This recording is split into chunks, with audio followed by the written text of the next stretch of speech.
कई वर्षों बाद आपके बीच में आने का मौका मिला। निश्चित रूप से इस खुशी को मैं अपने शब्दों में बयां नहीं कर सकता। वैसे तो सारे इतिहास मैंने तोड़े हैं, चाहे वो सतयुग हो, चाहे द्वापर हो, चाहे त्रेता हो। आज तक किसी को 12 साल का वनवास मिला, किसी को 14 साल का मिला। मैं तो 20 साल का वनवास काट के आपको बीच में आया।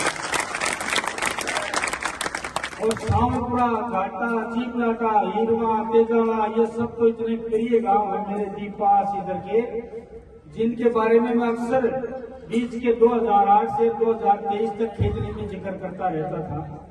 तो यहाँ का निमंत्रण मिले और इंजीनियर धर्मपाल उसको स्वीकार ना करे, शायद ये गलती मैं जीवन में कर नहीं सकता। आप लोगों ने मुझे इस काबिल समझा, यहाँ पे बुलाया, और मैं तो धन्यवाद देना चाहता हूँ इस क्षेत्र को, क्योंकि मेरी राजनीतिक उत्पत्ति, मेरे परिवार की राजनीतिक उत्पत्ति अगर कहीं से हुई है तो नीम का थाना क्षेत्र से हुई है। इसलिए आपको बहुत बहुत धन्यवाद देना चाहता हूँ।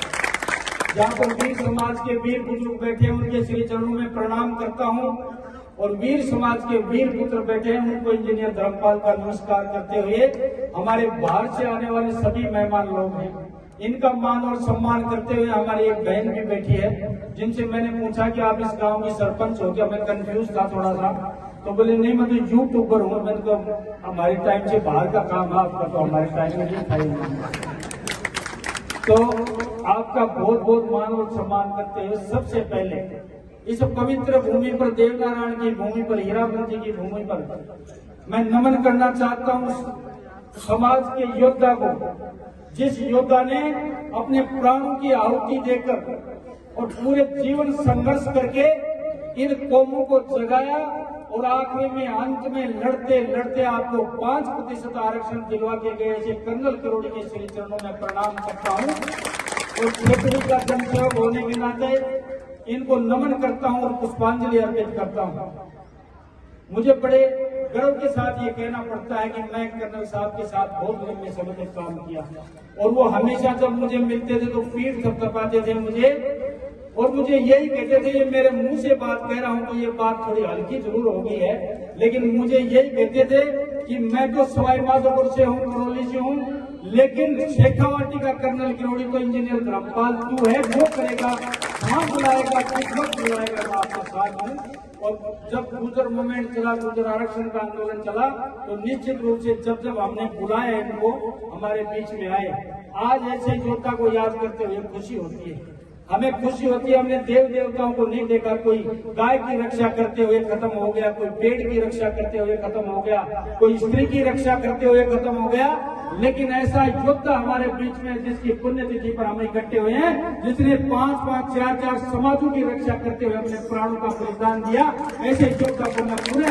नीम का थाना और क्षेत्र की जनता की तरफ से नमन करता हूँ।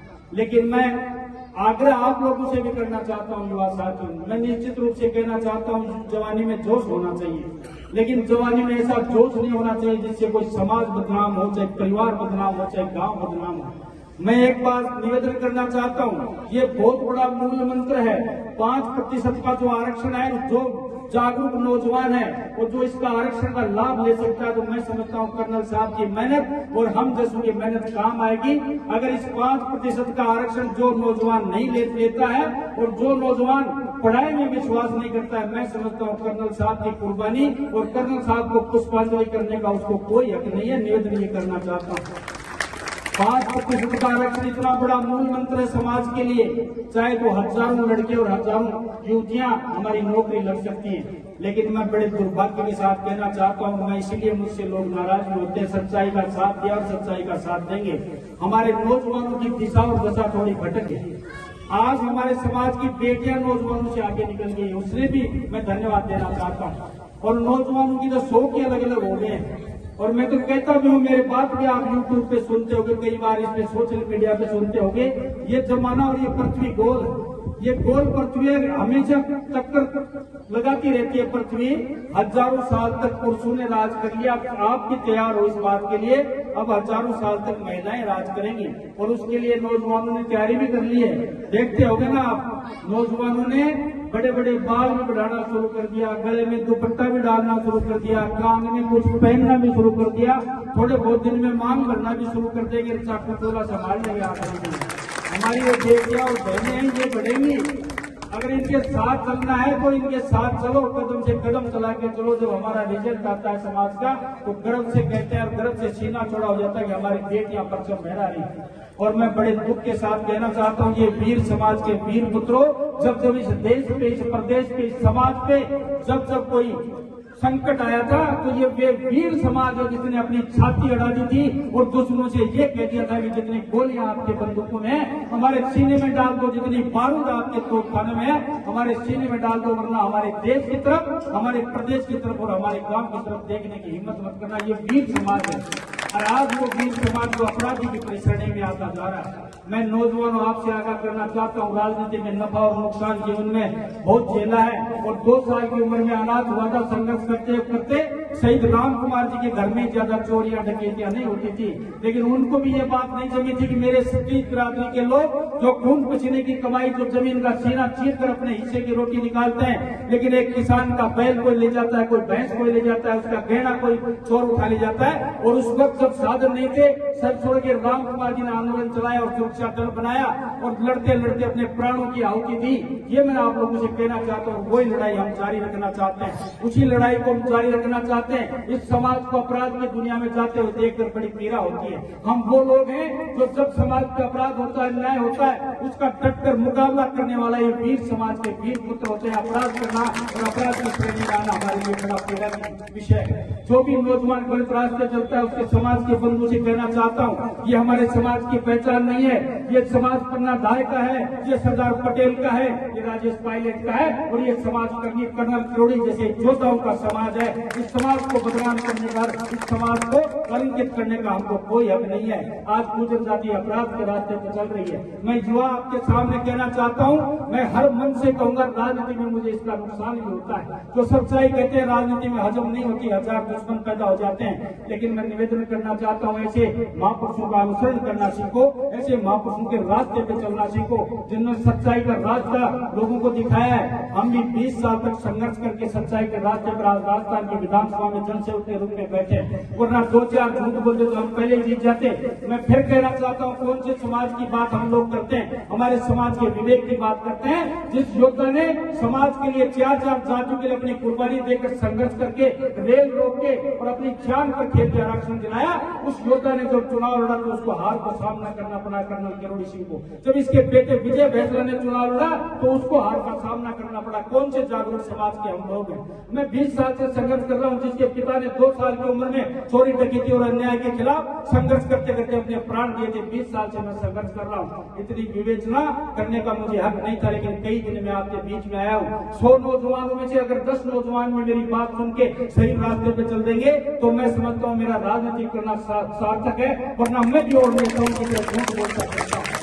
मैं चाहता हूँ कि वीर समाज के वीर पुत्रों को ऐसा काम करो जो आपको याद रखें, इतिहास आपको याद रखें। जीवन एक बार मिलता है, जो जिस दिन आपका जीवन समाप्त हो जाएगा, अच्छे काम करके जाओगे तो गांव में आपकी वर्षों तक बात चलेगी।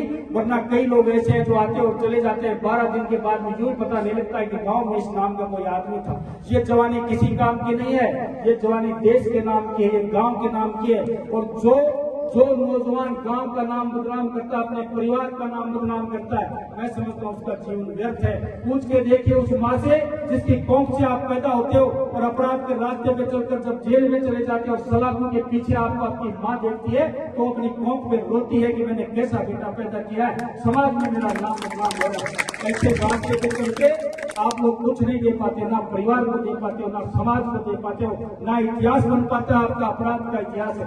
मैं इसलिए कहता हूँ कि अन्य जातियां आज बुजुर्ग को अपराधी जाति घोषित करना चाहते हैं। कर्नल साहब का जो बलिदान था वो अकेले नहीं था।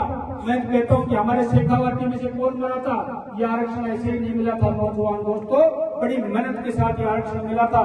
सैकड़ों बहनों की मांग का सिंदूर उजड़ा था, सैकड़ों माताओं की कौम उजड़ गई थी, बुढ़ापे की लाठियां चल गई थी और सैकड़ों बहनें अपने भाइयों के हाथ पे लाठी बांधने के लिए तरस गई थी, जब जाके आरक्षण मिला था। ऐसे मुफ्त में आरक्षण नहीं मिला था, एक मुफ्त में चीज की कीमत समझना सीखो। मैं आग्रह करना चाहता हूँ, निवेदन करना चाहता हूँ, मेरे समाज को अगर मैं 2% भी सुधार सका तो मैं अपना जीवन सार्थक समझूंगा। वरना और नेताओं की तरह अपना घर बना के झूठे भाषण देके विधानसभा लोकसभा में पहुंचते जाएंगे और कुछ नहीं कर पाएंगे। सही रास्ते पे चलोगे। मुझे इतनी दूर आने पे इतनी बात कहने का हक था क्योंकि मैं इसलिए आया हूँ यहाँ पे, और जहाँ भी जाता हूँ जब सिर्फ समाज की बात होती है तो मैं ये बातें जरूर कहता हूँ। मुझे पीड़ा होती है इसलिए मैं मेरी पीड़ा आपको सामने कह रहा हूँ। उन्हें मुझे इतना आपको सीरियस करने की जरूरत नहीं थी, लेकिन जब आए हैं तो कुछ करके जाएं। जीवन अगर लिखा है और जीवन में भगवान ने दिया है तो ऐसे कर्म करके जाएं जो पीढ़ियों तक लोग याद रखें। ऐसे नौजवान बनो मेरे दोस्तों कि बुजुर्ग जब आपको गली से निकलता देखे तो ये कहे कि फलाने का लड़का बहुत भला है, और जब आप अपराध की दुनिया में चलते हो तो बुजुर्ग कहता है फलाने का लड़का तो तेरा पत्रकार है। ये मान लो उस माँ बाप को आपने जीते जी मार दिया, उस माँ बाप का जन्म खराब कर दिया, कोई हक नहीं है। नौजवानों, बहन बेटी की इज्जत करना सीखो, माँ बाप की सेवा करना सीखो, समाज में अच्छे कर्म और सत्कर्म करना सीखो। ऐसे नौजवान जिस गांव और गाड़ी में होंगे उस गांव और गाड़ी को स्वर्ग बनने से कोई नहीं रोक सकता है। गांव का नाम रोशन होता है। जो कलेक्टर बनता है वो परिवार तो अपने पेट का पालता है, लेकिन सावनपुरा में जब कोई कलेक्टर बनेगा तो पूरा गांव सीने से ठोक के कहेगा कि हमारे गांव का कलेक्टर है। जैसे नौजवान जब बनेंगे तब समाज का उद्धार होगा। अकेले कर्नल साहब से या इंजीनियर धर्मपाल से या आपके बस्सी साहब जो बैठे हैं इनसे कुछ नहीं होने वाला है। सब लोगों को मिलकर सुधरना पड़ेगा। अच्छी कौम है, और मैं ये कहता हूँ दूसरी समाज जो है आपके कौम की बड़ाई बहुत करते हैं। अखिल में एकता बहुत है, भाईचारा बहुत है, दया धर्म बहुत है, आओ भगत बहुत है। जिस घर में जाओगे खाना खिलाएंगे, आपको पानी पिलाएंगे, इज्जत से बढ़ाएंगे, मान और सम्मान करेंगे।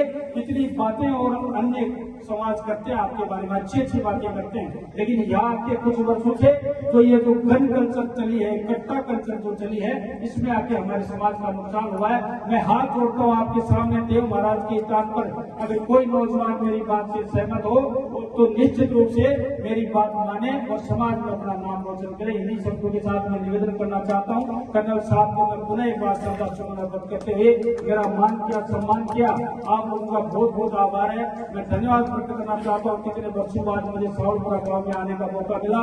उन्हें मेरी बात किसी को गलत लगे हो तो क्षमा का प्रार्थी हूँ। मैंने इतना ही निवेदन आपको करना था। इन्हीं शब्दों के साथ अपना कथन समाप्त करता हूँ। सबको राम राम, बहुत बहुत धन्यवाद।